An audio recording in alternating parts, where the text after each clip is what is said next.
programa vas a encontrar altas dosis de humor, camaradería, buen rollismo, palabras malsonantes, opiniones impopulares, algún canturreo, hype y más hype. He dicho ya hype. Y si no eres una persona con un gran ángulo de tolerancia, será mejor que escuches otra cosa. Así somos de majos. ¡Ea!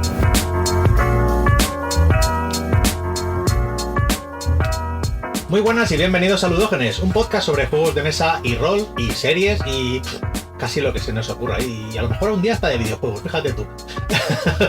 A ver qué os parece. Bueno, hoy vamos a hacer un programa un poco diferente que esperemos que os guste y que podamos perpetuarlo en el tiempo. Vale, hace tiempo un amigo me dijo, ostras, estaría bien hablar del tema de los juegos. Y automáticamente mi cabeza voló a aquellos programas del tablero donde Celacanto explicaba esas maravillosas historias sobre el tema del juego y te explicaba un poquito lo que había detrás y todo lo que había pasado y todo lo que había inspirado ese juego de mesa. Así pues, inspirados por esa idea, hemos decidido crear Aquí hay tema, que es una subsección de Ludógenes donde Miguel, ahora sí, hola, buenas tardes Miguel. Buenas tardes. Miguel nos va a explicar un poco el tema de algunos juegos. Para empezar hoy hemos decidido hablar de El Dorado, ese famoso juego de cartas de building de Reiner Knizia, que es una puñetera maravilla, una carrerita preciosa y maravillosa. Es un juego que personalmente a mí me gusta mucho, lo tengo incluso con expansión, hay una reedición, hay... Muy bonita. No sé si hay... Sí, muy bonita. Hay 2 o 3 versiones, está la de los templos, que creo que a la de los templos le han salido incluso más expansiones, y la verdad es que la última es preciosa, es de Vincent Dutroux. Pero bueno, la de François Winkel, o como se pronuncie, que es la que yo tengo, que es la original, también es una chulada, vamos, a mí me encanta por lo menos. Pero bueno, no me quiero enrollar mucho. Es un juego de 2 a 4 jugadores, de 30 a 60 minutos, a partir de 10 añitos y con un peso de 1,94 sobre 5, que es una cosa muy suavecita, muy suavecita. Entonces, este juego está inspirado en la leyenda del Dorado, de la cual Miguel nos va a explicar un poquito de qué va la cosa. Y luego al final del programa intentaremos hablar un poco de cómo se engrana esta temática con la mecánica. ¿Qué te parece, Miguel, si arrancamos con la leyenda? Arranquemos. Vamos ahí.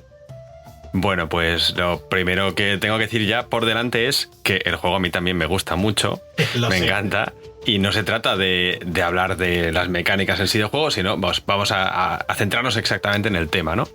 Quien más, quien menos conoce la leyenda del Dorado.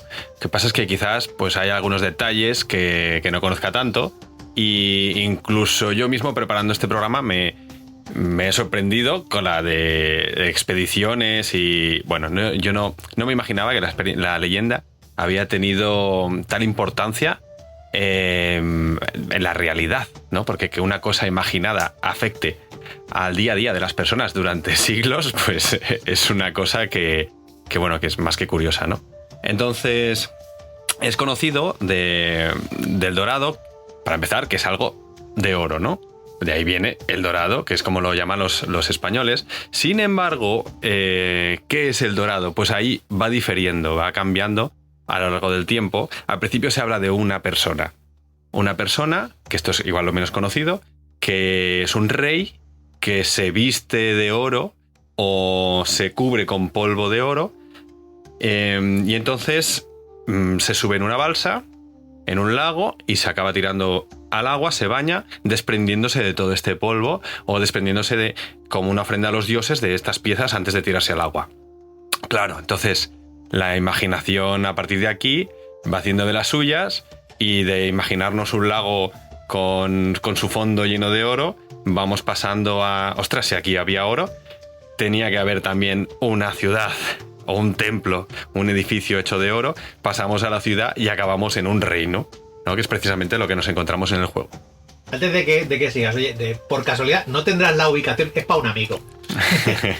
Nada, por ir ahí a ver si encontramos algo. Pues sí, tenemos varias ubicaciones y más adelante está previsto que las abordemos. Bien. Bueno, total, que la leyenda crece y se empieza a hablar de edificios, de ciudades, de reinos, y vamos a ver cómo se junta el hambre con las ganas de comer.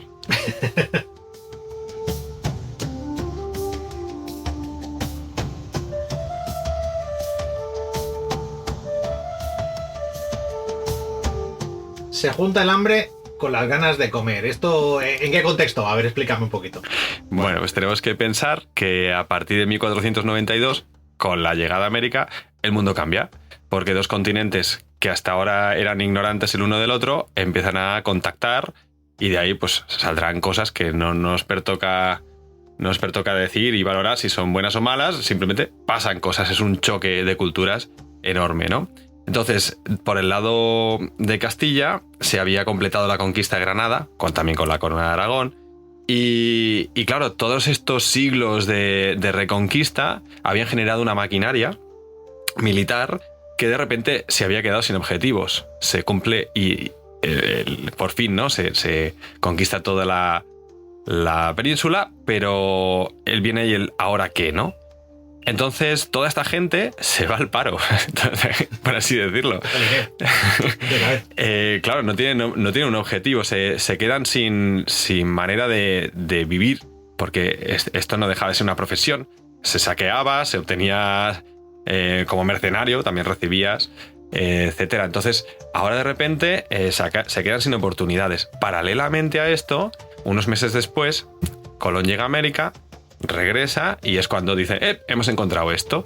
Y a partir de aquí empiezan a mandarse expediciones hacia allá. Es decir, ¡curro para todo el mundo!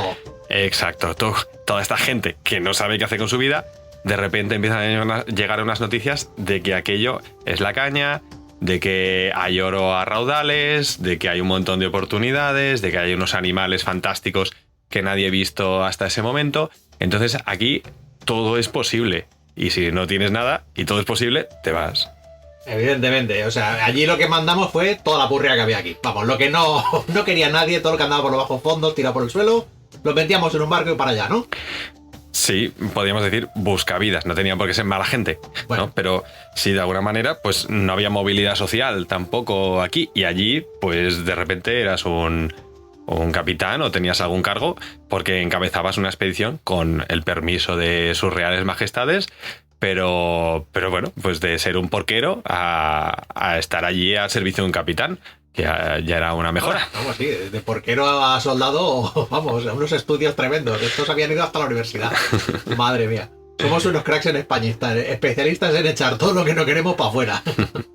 Claro, entonces tenemos que imaginar que en este contexto de buscarse la vida, pues explorar es básicamente lo que hacen. Llegan allí y bueno, pues hay que encontrar cosas nuevas a diario.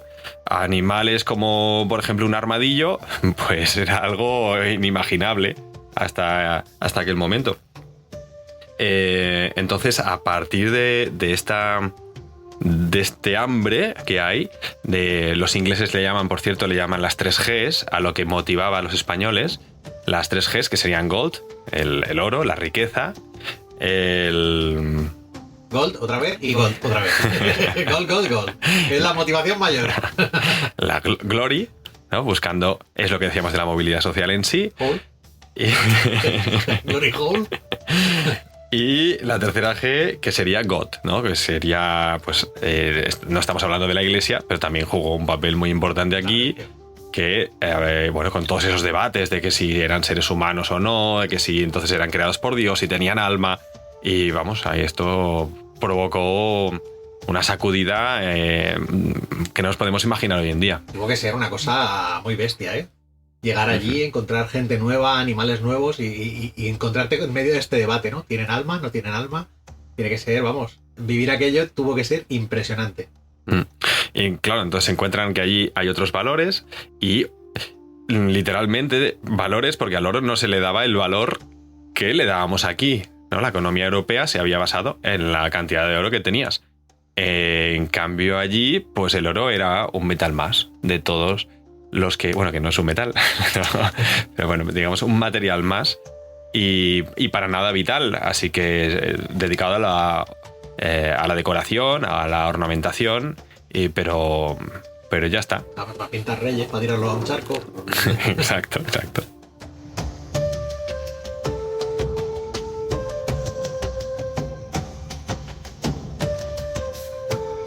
Vale, háblame un poquito de las expediciones. ¿Cómo funcionaba? ¿Cogían al primero que pasaba por allí que quería irse para allá? ¿Le decían, monta una peña aquí y tira para allá? ¿O cómo iba esto?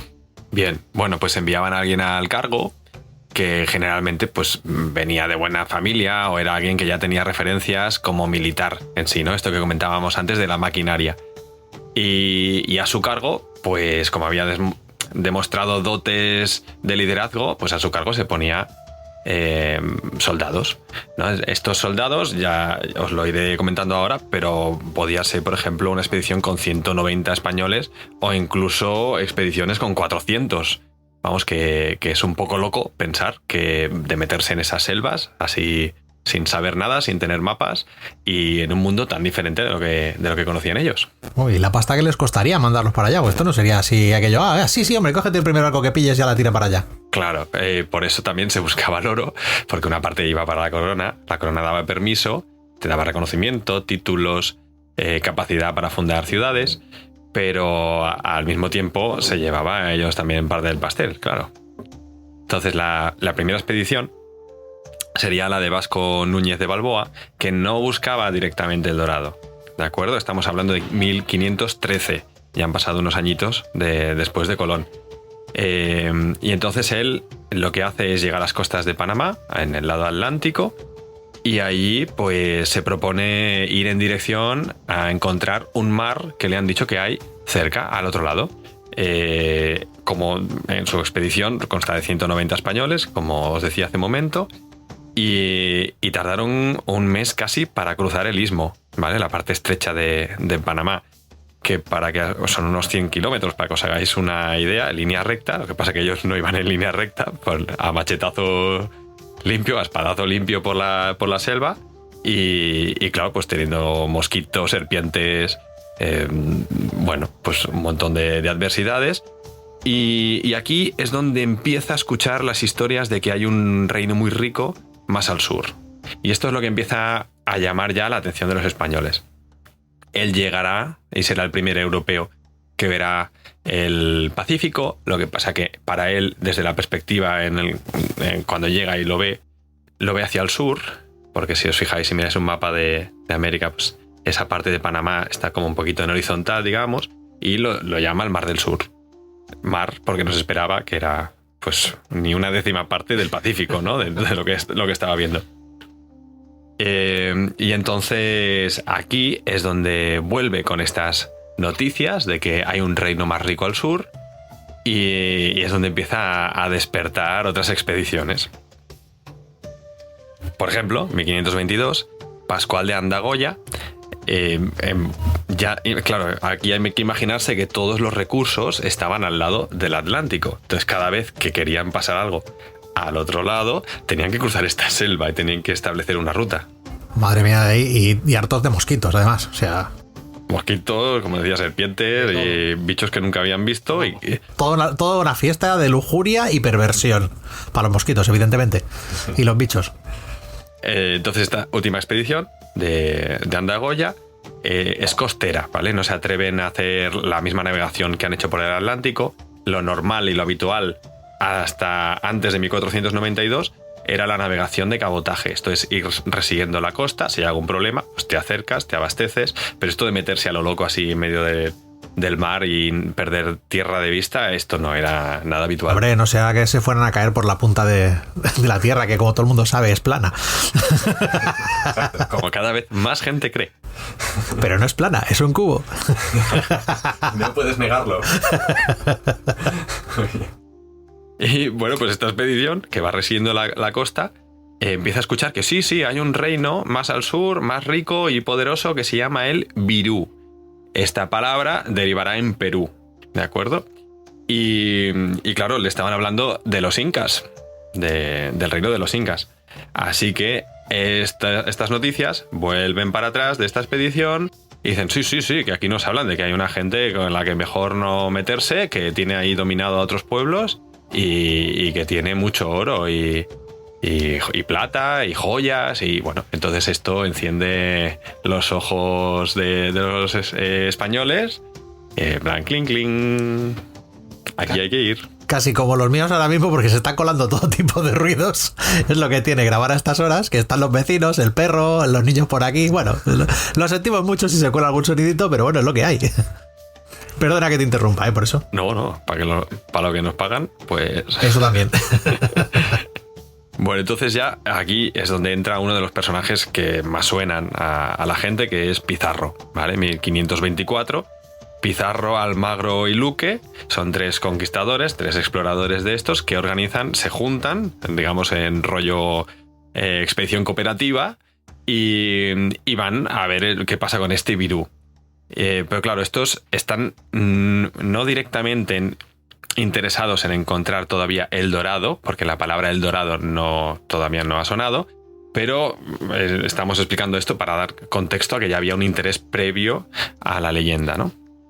Y entonces encuentran a los incas, a la frontera norte de los incas, y allí encuentran algo de oro. Tampoco como para que les vuele la cabeza, pero dicen, no, pues más al sur deben tener más. Y entonces, vuelven y dicen, hemos encontrado oro. Y además esta gente solía exagerar un poquito. Exagerar y decir que habían encontrado más de lo que realmente habían encontrado. De manera que la gente se apuntaba más a estas expediciones. Se animaba más. Venían creando hype, básicamente. Y además así también podían aspirar a tener otra expedición después. Si no, pues le caían collejas. Os he pagado para que fuerais para allá y no me traéis nada. Claro, no me has traído ni un llaverico ni nada. Qué rancio. Claro, tráeme un souvenir. Bueno, y así, Pizarro al final lo que hará será desmarcarse de Almagro y Luque e iniciar la conquista del Virú, del Perú. Por otra parte, continuando con nuestro dorado, y aquí es donde ya empieza a aparecer la leyenda, 1536, con un tal Quesada. Y Quesada, desde Colombia, empieza a realizar expediciones hacia el sur. Lo que pasa es que, claro, como esto de avanzar por la selva a espadazo es complicado, la mayoría de estas expediciones que vienen a partir de ahora aprovechan ríos.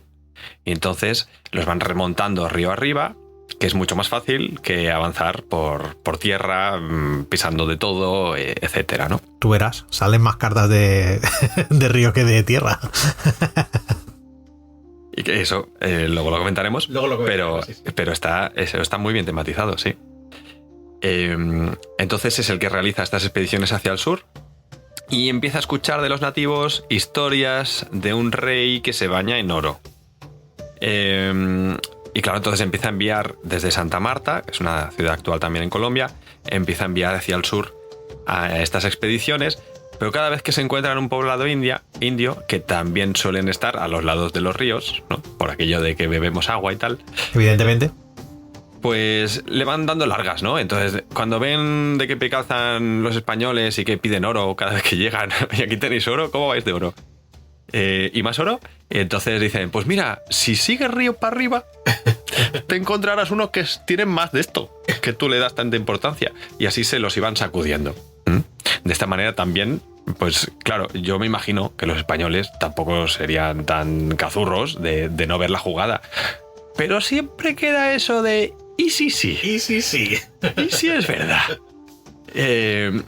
Total, que llegan bastante al interior de Colombia y van fundando incluso ciudades que les sirven para ir enviando estas expediciones, porque claro, cuando estás a 500 kilómetros de tu puerto, digamos, pues es difícil mantener durante meses un viaje. De esta manera, pues vas haciendo conexiones y vas reabasteciendo, pues llevas más hombres, incluso a veces acompañaban también familias en estas expediciones.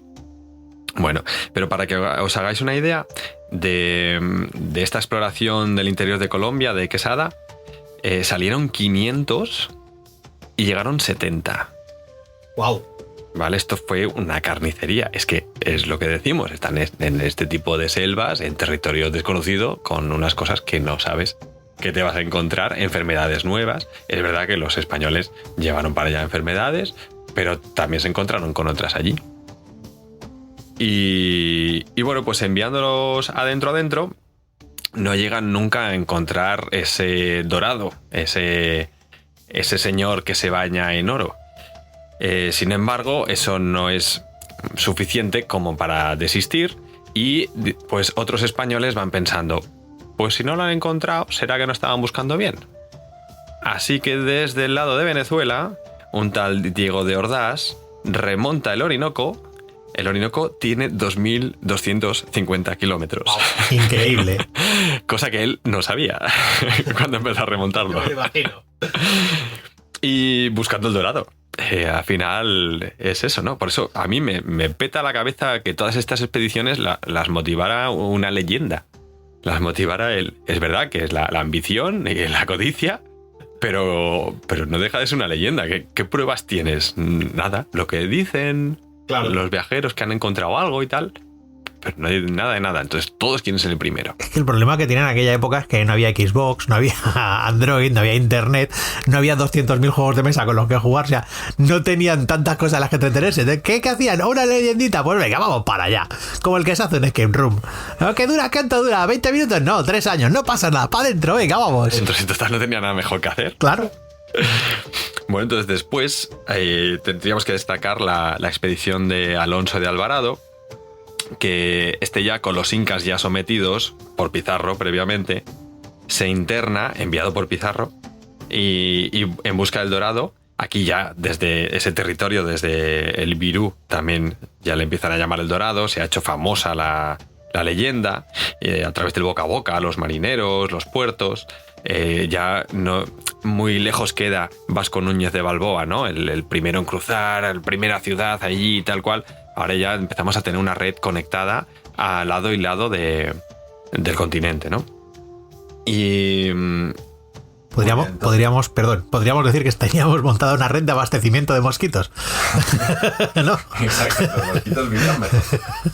Hombre, por lo menos desde que llegaron los españoles allí, comida no les faltaba, desde luego. Los indígenas ya no lo sé, pero los mosquitos sí. Bueno, entonces se internan en territorio del Virú y claro, hay que tener en cuenta que los incas a su vez tenían sometidos a otros pueblos. Entonces hay uno que te va a encantar, que se llama los chachapollas. Hombre, ¿cómo no? Yo que soy de chiste fácil, claro que sí. Chacha, anda que no. Pues estos chachapollas acogen con cierto agrado a los españoles porque estaban sometidos por los incas, ¿no? Y entonces los ven con buenos ojos. Y se unen a estas expediciones. Además son ellos los que tenían cerca, teóricamente, a los muiscas, que eran los que de donde venía la leyenda esta, ¿vale? Ahora hablaremos de los muiscas también. Y muy bien, así que llegan a un río. Esta expedición se adentra, ni siquiera los propios chachapollas se habían adentrado tan al centro de América, y sin saber muy bien qué, dicen: este río parece importante, y se ponen a descenderlo. Y bueno, es el más largo y caudaloso del mundo, se llama el Amazonas. Nada, hombre, aquí remontamos Orinocos, bajamos Amazonas. Como quien se hace la bajada del Sella en Asturias, no hay problema aquí. ¡A lo loco! Bueno, pues deciden no bajarlo mucho, porque no acaban de tenerlo claro, y vuelven para atrás. Informan. Claro, digo yo también que las pirañas y los cocodrilos también ayudarían a disuadir. Imagínate. Voy a darme un bañito. Uy, ¿dónde está Manolo? Si no ha vuelto. Aquí a este río yo creo que no vamos a volver, ¿eh? Esa es otra. Vas en un río porque es más cómodo que ir por la selva, pero tampoco puedes sacar el pie de la balsa, ¿sabes? Vas ahí atrapado. Bueno, y entonces vuelven, pasan la información, y aquí entra Orellana en acción. 1541 se mete de lleno en el Amazonas sin saber que tiene 6.800 metros. O sea, kilómetros. Kilómetros. 6.000 kilómetros, casi 7.000. 800 metros sería, vamos, esto es nada para esta gente. Sí. Y bueno, empieza a descender buscando el dorado. Claro, siempre queda la duda, porque si tú bajas por el río y tienes selva cerrada a lado y lado y no ves mucho, más que cuando hay algún desnivel cercano y tal cual, te queda la duda de: ¿y si igual estoy pasando al lado, pero no lo veo? Pero bueno, sigamos para abajo. La idea era esta, ¿no? Que tiene que estar cerca de agua para abastecerse. Este es un buen río, así que una ciudad grande, un reino grande. Aquí la leyenda ya ha crecido. No estamos buscando un señor, sino que estamos buscando a una gran cultura. Se había encontrado ya una, como la de los incas. Así que pues, tiene que estar aquí, a pie de río. Y bueno, pues al final acaba llegando a la desembocadura del Amazonas en el Atlántico, que por cierto le llaman así porque según dicen, esto no queda muy claro, pero según dicen ellos en la expedición se encuentran un grupo de mujeres guerreras que les recuerda a las amazonas de la antigua Grecia, ¿no? Bueno, pues 7 meses les costó bajar toda esta burrada. Nada, hombre, si esto es nada, un suspiro para ellos. Y claro, ellos van mapeando, pero Nanay del Dorado. 1560, Pedro de Ursúa, con 400 hombres, que se acaban amotinando y lo acaban matando. Bien. ¿Vale? Este dijo, Orellana no ha buscado bien. Vamos a volver a bajar el Amazonas con más gente, vamos a ir parando, haciendo pequeñas incursiones hacia el interior, hacia los lados del río. Esto es muy cuñado, es muy español, ¿eh? Este no ha mirado bien, este no sabe. Ahora voy yo, ya te vas a enterar tú de lo que vale. Esto es que es español total, tío. Es totalmente súper cuñado. Pero tú ya tienes el mapa hecho, ¿sabes? Eso, claro, pero es que además todavía más. El cuñado siempre juega con ventaja. Y bueno, pues resulta que un tal Fernando de Guzmán, que capitanea, incluso cegado por el poder que le daría encontrar el Dorado, se une con otro capitán y acaban matando a propio Ursúa. Incluso se les sube tanto a la cabeza la posibilidad de encontrar el Dorado y que eso los haría incluso más célebres y más ricos que el propio Felipe II, que le llega a escribir una carta. Yo no he podido encontrar bien cómo le llega la carta, ¿vale? A Felipe II. Igual es que la encontraron sin enviar. Pero revelándose a Felipe II. O sea, no tienes nada, pero te ciega tanto la posibilidad de crecer y de lo de las 3Gs, ¿no? Que decíamos antes, que directamente le escribes a tu rey, que era intocable meterse con el rey.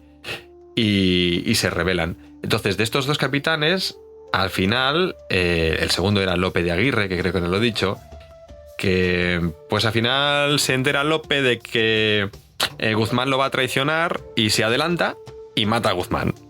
Así que en la expedición esta, los españoles se están matando entre ellos por la propia codicia. Maravilloso, maravilloso.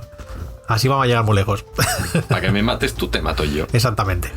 Bueno, no hablaremos mucho más de Lope, pero vamos, la lió bastante cuando se llegó al final al Atlántico. Llegó incluso a atacar a algunas de estas colonias incipientes que tenían allí los españoles. Quemó un pueblo, bueno. Y nada, sí que el Dorado está desquiciando sus buscadores. Estamos en un punto en el que tenemos ya la mitad de Sudamérica mapeada, pero de oro más bien poco.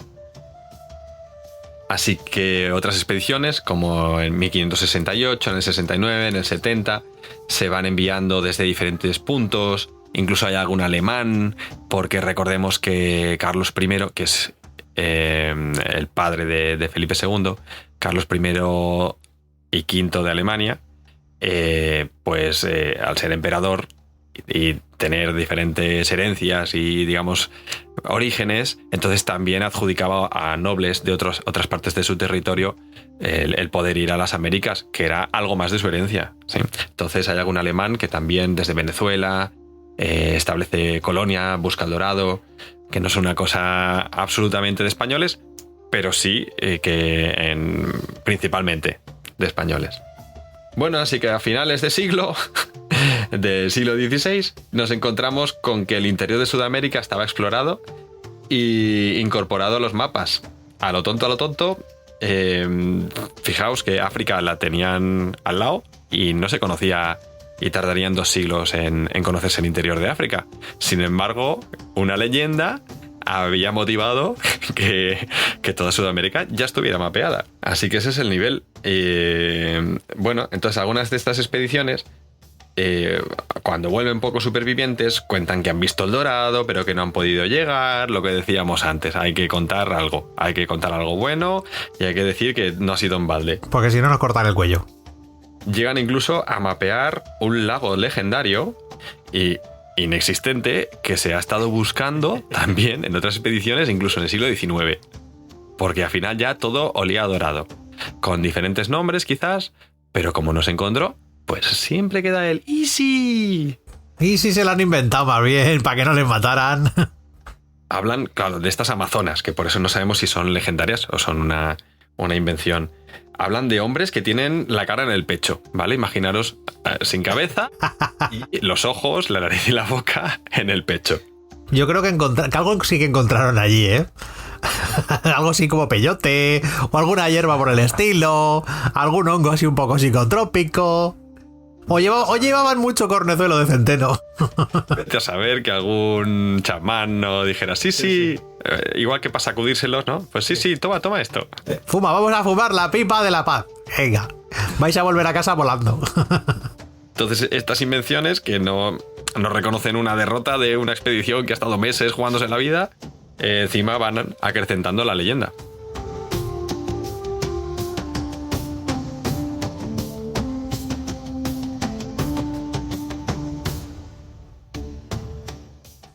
Venga, pues cuéntame los diferentes tipos del dorado que había. Los que se habían inventado, los que no se habían inventado, los que eran reales, los que les habían contado. Muy bien, pues mira, el primero de los posibles dorados es 1545 por Juan de Villarroel en Bolivia. Cerro Rico. Es un cerro al lado de la ciudad de Potosí, que esto seguramente te suene. Hombre, que es como tú, que vales un Potosí. Pues mira, de ahí precisamente viene, porque en este cerro había un montón de minas de plata y que básicamente el 98% de la plata que llegaba a España desde Sudamérica salía de aquí, ¿sí? Salía de Potosí. Entonces cuentan que este Juan de Villarroel estaba buscando y hablando con un indígena, encendieron una hoguera en el suelo y había tanta plata que empezó a fundir la hoguera el suelo y empezaron a ver ahí la plata. Imagínate. Entonces dijeron, aquí tenemos que mirar bien. Y bueno, pues estuvieron años trabajando allí. A este sí que le tocó el premio gordo, no a los otros. Es verdad que no es oro, pero caray, ¿no? Luego tenemos la laguna de Guatavita. Esta laguna está en Colombia. Buscar fotos es muy bonita y bueno, entonces pertenecía al territorio de la cultura muisca, y esta es la que más conexión tiene con la leyenda del Dorado, en Colombia, cerca de Bogotá, y era territorio de la cultura muisca. Esta laguna es la que probablemente dio origen a la leyenda del Dorado. Y es la que más visos tiene de ser la verdadera, entre comillas, ¿vale? Porque como la leyenda se exageró, pues entre comillas. Entonces, allí se supone que había una cultura que ya se había perdido cuando llegaron los españoles, en la que gobernaba un cacique. Este cacique, cada vez que moría, pasaba el testigo, heredaba el ser el cacique, no su hijo, sino su sobrino. Al sobrino se le untaba de una especie de masa blanca al cuerpo y se le soplaba y se le acababa de untar con polvo de oro. Se subía a una balsa, entraban un poquito en la laguna y allá el futuro cacique arrojaba riquezas a la laguna, joyas, piezas de oro, y al final se arrojaba él también, limpiándose, desprendiéndose de este oro, y cuando llegaba a la orilla, pues ya estaba investido, ¿de acuerdo? Era el ritual de paso a ser cacique. Entonces, ¿cómo sabemos que esto es más que una leyenda? Porque se han encontrado balsas de representación de este hecho que os estoy explicando. Por ejemplo, si buscáis la balsa muisca, encontraréis una balsita hecha de oro, precisamente, con unas figuras antropomorfas que están encima, que representan esta escena. Se han encontrado dos, una desapareció, que fue robada, y la otra está en un museo, diría que en Bogotá, actualmente. Y por tanto es una prueba arqueológica de que esto se llevaba a cabo. Pues claro, me imagino que en aquella época bucear y mirar para abajo y tal cual, difícil. Un poquito, sí. Pero por eso dijeron, pues vamos a desaguar la laguna. Dale ahí, di que es ingenio español. No podemos, le sacamos el agua. Y pues según dicen, consiguieron bajar el nivel 3-4 metros y alguna cosica que sí que encontraron. Encontraron un poquito de oro, una esmeralda Pero claro, vaciar todo eso es una tarea... Mandaron 2 vascos y lo sacaron en un momento. Y bueno, total, que al final se abandonó el lecho. Y incluso tenemos algún intento más posterior de vaciar la laguna de Guatavita. Diría que ya siglo XIX, pero que tampoco fue productivo. Y hay varias lagunas alrededor que también han sido un poquito vaciadas, pero que tampoco nos han dado nada. Entonces es posible que ahí, mira que me preguntabas antes por un lugar alguna coordenada, pues la laguna de Guatavita, puedes ir allí. Venga, pues ahí me la apunto, voy a arrimarme por allí, pero el agua yo la saco fácilmente, me llevo ahí una pajica y... Lo voy sacando el agua ahí con una pajica rápido. Te llevas a tu hija un cubo y hacemos día de playa, la dejamos vacía, pero en un momento. Total, para acabar llevándome que una pedrusca. Bueno, pues otro de los dorados posibles. Por cierto, os recomiendo que busquéis imágenes de la laguna de Guatavita, que es un lugar, un paraje muy bonito. El otro día estaba en la barbería y bueno, la mayoría son colombianos, así que le pregunté a mi barbero: oye, ¿tú conoces la laguna de Guatavita? Estoy preparando el tema del dorado y tal. Y dice, no. Y llegó uno ahí al lado, que también era colombiano, se sentó a mi lado y empezamos a hablar. Tal, sí, pues soy de Bogotá y tal. Digo, ¿y conoces la laguna de Guatavita? Dice, sí, he estado hace 15 días allí. Mira. Digo, coño, ¿y sabías que esa laguna tal? No sabía nada. Es como si viene alguien de fuera y me pregunta a mí. Yo soy tonto del culo, o sea, no sé explicar nada, yo no sé nada. Bueno, básicamente había ido a hacer senderismo, entonces, muy bonito, pero ya está. Bueno, pues otro de los dorados sería la ciudad de Manoa. Esta supuestamente estará situada al pie de un lago que llaman Parima. Si recuerdas, hace un rato te dije que se habían inventado lagos que habían mapeado. Sí. Vale, pues aquí estamos en este. Y supuestamente estaba situada entre el Amazonas y el Orinoco. Claro, está en el corazón de la selva. Entonces las expediciones venían desde diferentes puntos, incluso era como un poco carrera. A ver si ha salido una expedición desde la zona de Venezuela, a ver si nosotros llegamos antes desde la zona de Colombia, ¿no? Y así, pues, porque tonto el último, ¿no? y bueno, entonces estas expediciones, incluso inglesas, en ocasiones atacaban asentamientos españoles. Como no, los ingleses siempre por medio, ¿eh? No, es que no se pierden una fiesta, ¿eh? Hay un tal Walter Raleigh, que por cierto también es una marca de bicicletas, que no llega a encontrar nada, pero el tío va atacando asentamientos españoles, quema alguno, así nada, cositas que... Uy. Para hacer algo. Y precisamente lo acaban condenando a muerte en Inglaterra por haber incumplido las órdenes del rey, que específicamente le había dicho, bueno, va, métete ahí, pero no ataques a los españoles, pasa desapercibido. ¿Pero lo mataron antes o después de fundar la empresa de bicicletas? Pues seguramente antes. Es una bicicleta póstuma la que fundó. Es el legado.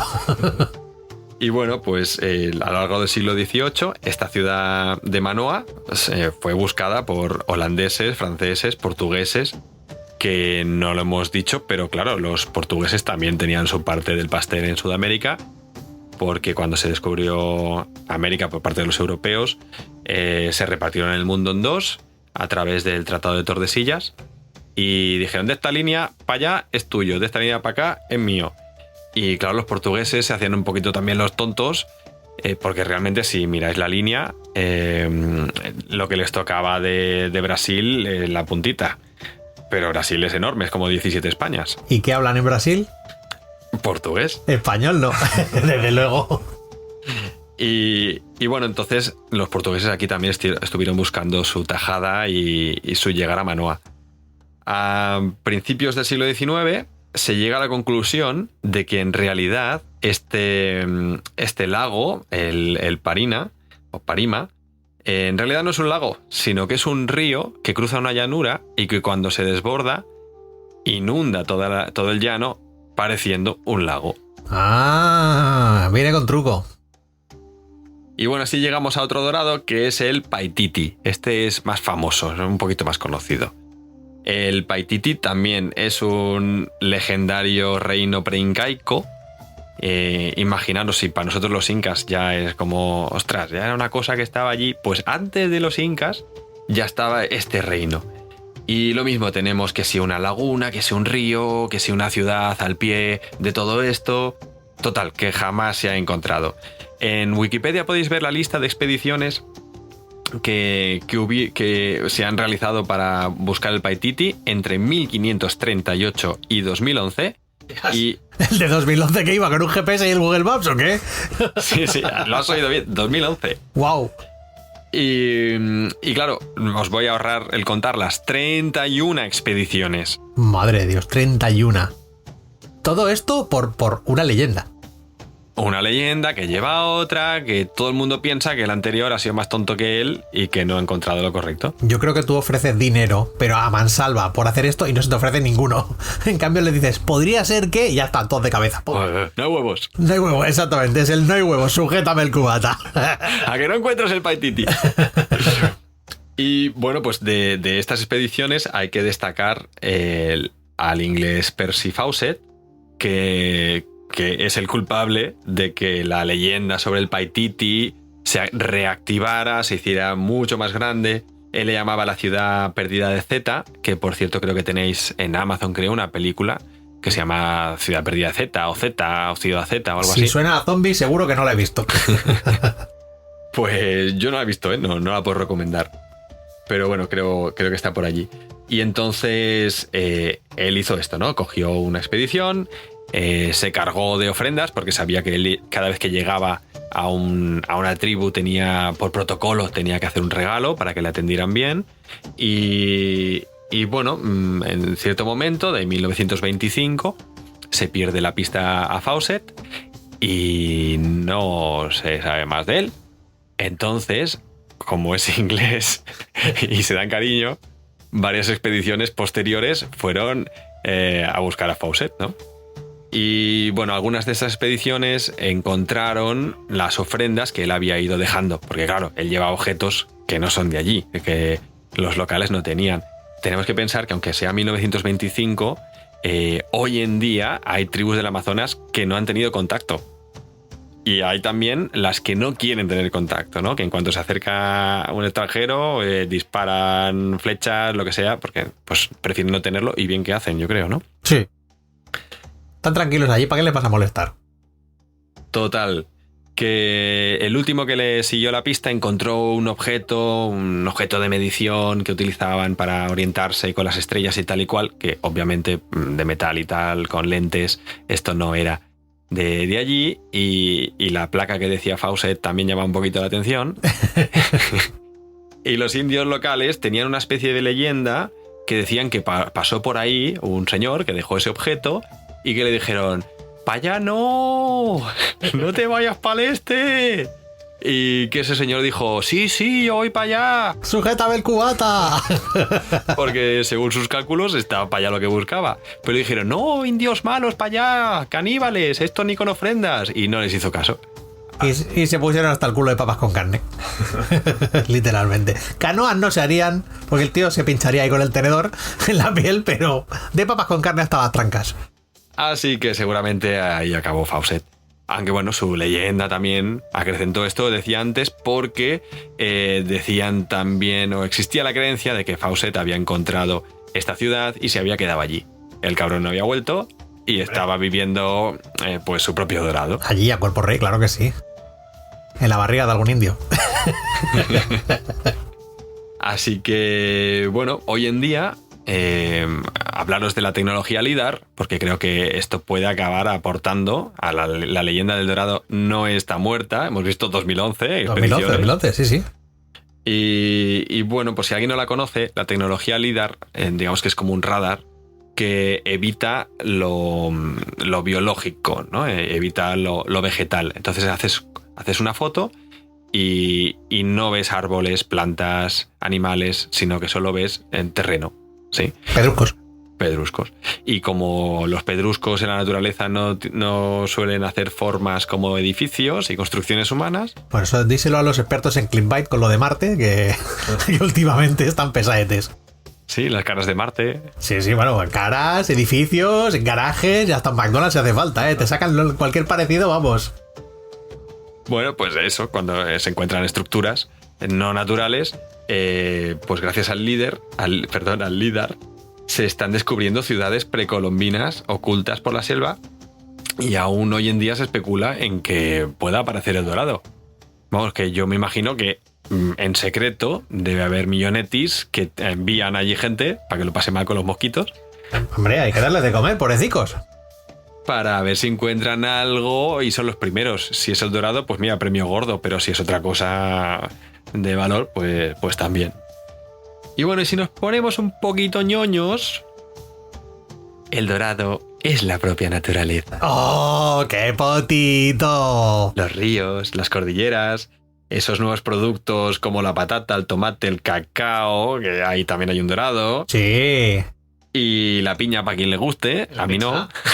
En la pizza. En la pizza, sí. Eso es la pizza. La fauna y el hecho de que se fuera completando la cartografía mundial, pues son un dorado. Porque hoy en día lo tenemos muy fácil. Entramos en el Maps y mira, parece que aquí no hay trabajo. Pero el hecho de mapear y de conectar todo el mundo, pues es algo que durante miles de generaciones ha sido una cosa imposible. Bueno, pues estos son los diferentes dorados. Y con esto volvamos al juego.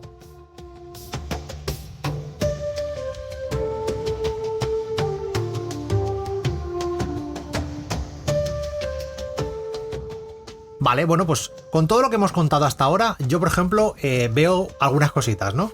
Ya por ejemplo, ahora mismo en mis manos tengo los tableros del dorado, del juego, y estoy viendo, por ejemplo, esto me gustaría que si nos estáis escuchando y tenéis el juego, le deis a la pausa un momentito, cojáis el juego y vayáis atendiendo los detalles, porque es chulo, esto es una parte muy chula. También podéis buscar imágenes, que no hace falta que abráis la caja. Pero para más tocar cartón. Bueno, yo por ejemplo, ¿vale? Con esto en la mano, te puedo decir que estoy viendo casillas de selva, y hemos hablado de que tenían que cruzar la selva para dar de comer a los mosquitos. Estoy viendo casillas de poblado, donde además hay monedas representando oro. Y también hay unas casillas que me llaman la atención, que son las rojas, en las que tienes que descartarte una carta para avanzar. Una ofrenda, que también lo habíamos comentado antes. Y otras cartas, hay otras casillas también, por ejemplo, que son las que representan agua, en los ríos, los que había que cruzar. Están las montañas infranqueables, que tenían que bordearlas, ¿no? Yo, por ejemplo, son estas así simple vista, simplemente mirando el tablero, es lo que me viene con todo lo que hemos estado hablando. No sé si tienes tú alguna cosa así que te venga... Sí, no, eso lo veo súper bien integrado. Lo único así más destacable que me ha llamado la atención es que la estética general que le han dado al juego es de expediciones del siglo XIX. Claro, con todo lo que hemos hablado es lo de menos el siglo XIX. Sí. Y bueno, así que desde este punto de vista yo creo que es un gran mec. Todo hay que decirlo. No todo va a ser bueno, pero bueno, de momento con la parte esta de la selva y los poblados, yo creo que hayan acertado mucho y se nota, o sea, se nota que el Franz, el nombre estos apellidos alemanes que no consigo pronunciar nunca, por lo menos consiguió el hombre informarse un poquito y darle cariño, ¿no? Decir, bueno, pues voy a tematizarlo de esta manera, ¿no? Que represente un poco esto. Y bueno, pues sí, se transmite bien. Si nos vamos al manual, hay una breve introducción que transmite la esencia, ¿vale? Dice, un reino perdido que custodia tesoros, oro, joyas y artefactos preciosos. Cada jugador encabeza una expedición y, bueno, por ese lado, pues sí, transmite muy bien el rollete. Claro, además son expediciones una tras de otra. y este juego es eso. Y todo es una carrera por el dorado. Todos querían llegar al dorado los primeros para hacerse ricos y tal. Pues en este juego es lo mismo, es una carrera al final. Es verdad que no salían las expediciones todas a la vez. Es verdad que no era... Llega el servicio de habitaciones. Bueno, y después de que el servicio de habitaciones nos deje unas cervezas doradas, podemos continuar. Bueno, pues eso, como decíamos, que no salían todos a la vez, ¿no? De hacer la... Venga, a expedición, a de ya. Sino que es verdad que cada uno coge su propio camino. Eso sí me ha gustado también de la implementación. Bueno, y aquí salimos también primero uno y luego el otro, no salen todos a la vez tampoco. Bueno, pues salimos del mismo punto. Vamos, que si no, hay que dejar que eso pase, ¿no? Claro. Sí. Bueno, quién sabe, un juego El Dorado donde se sale diferentes puntos para llegar al centro, algo así, una carrera. No sé. Oye, ahora que me viene a la cabeza ahora con el juego de los templos que sacaron, es que no es solamente llegar al Dorado, es que es llegar y volver. Ojo. Sí. Hay es una expansión autojugable en la que la carrera es llegar y volver. O sea, es decir, completar el sueño de encontrar el Dorado y volver para contarlo, ¿no? Claro, no marcarte un faucet. Exactamente, no acabar en la tripa de un indio. Bien, bueno, luego de las cartas, claro, en el momento que no hemos ambientado el juego en el siglo XVI, que sería lo más... Lo suyo. Sí, pues claro, las cartas, las básicas, por ejemplo, pues son el investigador, el marinero, la viajera. En el mercado luego encontramos explorador, fotógrafa, el teléfono, cosas que no estarían en esta época, siglo XVI. El cartógrafo, sí, el nativo, por supuesto también. Machete, el avión de hélice, estas se quedarían fuera. El periodista, el científico y la millonaria, por supuesto, no. Tampoco. Y bueno, después, si hablamos de expas, tenemos la expa de héroes y demonios. Sí. Y aquí tenemos acompañantes animales como Frank el elefante, que no sé qué pinta, porque elefantes hay en África y en Asia solamente. Había que ponerle algo y dijeron, ya que metemos un loro y algo, ¿qué metemos? No se me ocurre nada. Un elefante. Sí, de hecho creo que también hay un camello. Algo así. Y bueno, pues aquí no tocaría, ¿vale? Bueno, me podéis decir, claro, es que lo llevan los de la expedición. Hostia, llevarte un elefante hasta allí, no sé para qué, ¿eh? Moverse por ahí en elefante también tiene que ser complejo. Sí. Bueno, y después tenemos héroes como Sir Henry Threepwood, que es un guiño a Guybrush Threepwood. De Monkey Island. Amelia Lockhart, Hombre. que es un guiño a Amelia Lockhart, literalmente. Earhart. Ay, es verdad. Amelia Earhart, una gran aviadora. Tenemos a Isabella Jones, guiño a Indiana Jones. No había caído. Y tenemos a una tal Mary Ripley. No me digas que es la Teniente Ripley. Es la Teniente Ripley. Madre mía. Y además se ve así un poco de lejos y tal, pero sí que tiene la cara así. Tiene el aire. Tiene un aire. No había caído yo en eso, ¿eh? Y bueno, entonces han buscado aquí estos guiños cachondos. Por supuesto, pues no tienen relación temática, pero también entran bien. Pero ¿qué les costaba, no? Meter a Orellana, por ejemplo, ¿no? Ahí en medio, que hubiera pegado mucho. No sé, o sea, no me cabe en la cabeza que te curres tanto el tablero, la imagen del tal, y luego en los héroes no metas a Orellana y a toda esta gente, a Fawcett, por ejemplo, que pegaría muchísimo. O sea, qué cosa más rara. Claro, es verdad, Fawcett, además siendo inglés, pues... Por meter, claro, uno de cada. O al Raleigh. Sí, también puede ser con la bicicleta. Si puedes ser el elefante, ¿por qué no vas a meter una bici? Eso es. Vamos a ver. Y bueno, hay más expas que yo no tengo, pero que he estado bicheando por la BGG. Hay una expa que se llama el Dangers and Muisca. Hemos dicho tantas cosas que lo recuerdo, ¿vale? Los muiscas eran esa cultura que estaban en la laguna de Guatavita. Sí, así que bien. También, sí. ¿Ha ido algo bien aquí? Nota para el público, esta expansión es solamente para la edición nueva del Dorado que ha ilustrado Vincent Dutruet. Porque las cartas son diferentes, los dorsos y todo, y no te valdrían para la versión antigua, que es la que tengo yo. Y bueno, según dicen en la descripción de la BGG, dicen... los muiscas son una misteriosa tribu que te quiere ayudar a encontrar la ciudad de oro. Bueno, pues bien, más o menos va por ahí. No sé si te ayudarían. Igual que yo cuando viera un guiri por aquí. Sí, ¿dónde ha dicho que quiere ir? Al Portaventura, sí, hombre. Tira por la calle para aquí, 3 calles para la derecha, 2 para la izquierda, luego salta el semáforo, te paras con el guardia, compra una bolsa pipa y 2 sifones. Y se quedan igual. O sea, yo creo que los muiscas hacían lo mismo. Y entonces le gritas más, para que te entienda. Eso es súper importante. Elevar la voz para que te entienda bien. Porque claro, como no habla tu idioma, tienes que elevarle la voz. Son sordos. Y otra expa, que también creo que solo es para la versión nueva. Dragons, Treasures and Mysteries, que inglés, de Cambridge. Es del mismo lado que yo. Dragones, tesoros y misterios. Y bueno, el dragón hay que decir que es la serpiente emplumada. Vale, o sea que también tampoco está tan mal cogido. Ahí está bien. Y sí, esta es para la edición nueva. Y ya está, no he encontrado si hay más expas. Sí que he encontrado alguna promo y tal, pero diría que es esto, que no ha salido en español, diría, ¿no? Las expas creo que no, el juego sí. El juego, la versión de Detroit, sí, las expas no. Yo estoy esperando a ver si las sacan y tal para ver qué hago. De momento estoy muy contento con mi versión del Dorado antigua, con su expansión de héroes y demonios. Y hasta ahí de momento voy bien, pero es que, claro, es que es un juego que me gusta mucho. Sí, es que la mecánica general, que es una carrera con deck building, para quien no lo conozca, le sienta muy bien. Es que los tipos de terrenos que hemos comentado acaba siendo una simplificación positiva, yo creo. Sí. Que no haya un río, es verdad que hay casillas de agua, pero no hay una conexión entre ellas que puedas navegar por un río como era el rollete este.